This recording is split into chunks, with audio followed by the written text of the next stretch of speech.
See polnud mingi tavaline vanglate süsteem. Ei, see oli midagi palju enamat. See oli tohutu ja täiesti jõhker riik riigis. Nõukogude Liidu süsteemiks alustalasid, mida tunti Gulagi nima all. Lähme vaatame nüüd lähemalt, kuidas see terrorimasin täpselt toimis aastatel 1937 kuni 1945. Kujutage ette, see oli ametlik loosung, mida nägi absoluutselt kõikjal üle Nõukogude Liidu. See pidi maalima pildi täielikust küllusest ja õnnest. Propagandafilmides naeratasid Nõukogude inimesed ja nautisid justkui täiesti muretut elu. See oli see fassaad, mida maailmale näidati. Aga tegelikkus, see oli midagi hoopis muud.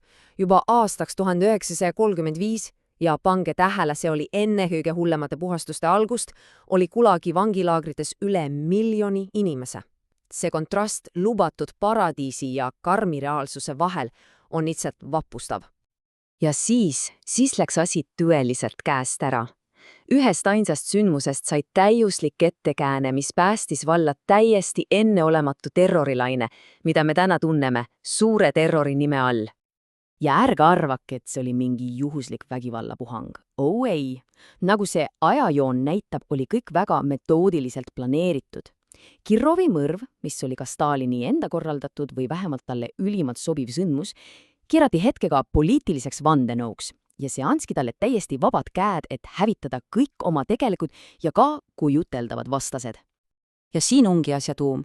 See dokument, see on kogu selle terrori bürokraatlik süda. Käskiri Sillo 00447 jagas inimesed 2 kategooriasse. Esimene kategooria tähendas 1 hukkamist. Teine kategooria tähendas 10 aastat Gulagis. Ja need otsused tehti välkkiirelt, ilma igasuguse kohtuta spetsiaalsete 3-liikmeliste komiteete ehk troikade poolt. Põhimõtteliselt muutis see dokument inimelud lihtsalt numbriteks. Vaadake seda taabelit. See on lihtsalt külmavärinaid tekitav. Need ei olnud juhuslikud arresteerimised. Need olid keskselt planeeritud operatsioonid, kus iga piirkond pidi oma hukkamiste ja vangistamiste kvoodi täis saama. Ja mis veelgi hullem, tihtipeale üritasid kohalikud NKVD juhid neid kvoote isegi ületada, et oma innukust ja lojaalsust näidata. Ja tulemus? See on peaaegu mõistuse vastane. Vaid 16 kuu jooksul, augustis 1937, novembrini 1938, hukkati salaja ligi 7500 Nõukogu kodanikku. See teeb umbes 1600 inimest päevas. Iga päev. Mõelge korraks. See tähendab, et iga 100 täiskasvanud Nõukogu kodanik tapeti lihtsalt kuulihaavaga kuklasse. Ja et aru saada, kui kiiresti ja halastamatult see masinavärk töötas, vaatame ühte konkreetset juhtumit. Gabriel Bogdanov, ta tembeldati endiseks kulakuks, keda peeti klassivainlaseks. Tema teekond arresteerimisest hukkamiseni kestis 12 päeva. See oli sõna otseses mõttes surmakonveier. Ja mõte ongi selles, et mitte keegi polnud kaitstud.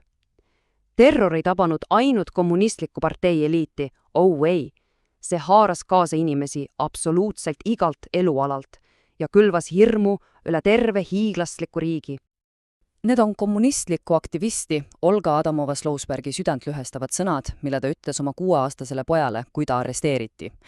Just sellised sõnad annavad sellele terrorile inimliku näo, näidates seda tohutut isiklikku trageediat, mis peitus iga statistilise numbri taga. Aga teate, lisaks sellele puhtale terrorile oli Gulagil veel üks, palju külmem ja kalkuleeritutam eesmärk. See polnud ainult hirmutamise tööriist, vaid ka massiivne majandusmootor, mis oli täielikult üles ehitatud orjatööle. Ja siin on vaid käputäis näiteid nendest hiiglaslikest laagrikompleksidest. 100 000 vangid, keda kutsuti sekkideks, kaevasid kanaleid, ehitasid raudteid ja kaevandasid maavarasid kõige ebainimlikumates tingimustes, mida suudate ette kujutada, sageli arktilises pakases. Ja on ülioluline aru saada, see polnud lihtsalt inimeste karistamine, see oli majandus. Vangide kannatused ja ränk töö toitsid otse Nõukogude Liidu tööstuslikke eesmärke ja 5 aastaku plaane. Orjatöö jõust oli saanud riigi jaoks täiesti asendamatu ressurss. Ja siis tuli sõda. Ja see muutis absoluutselt kõike, tehes Gulagi süsteemi veelgi laiaulatuslikumaks ja veelgi jõhkramaks.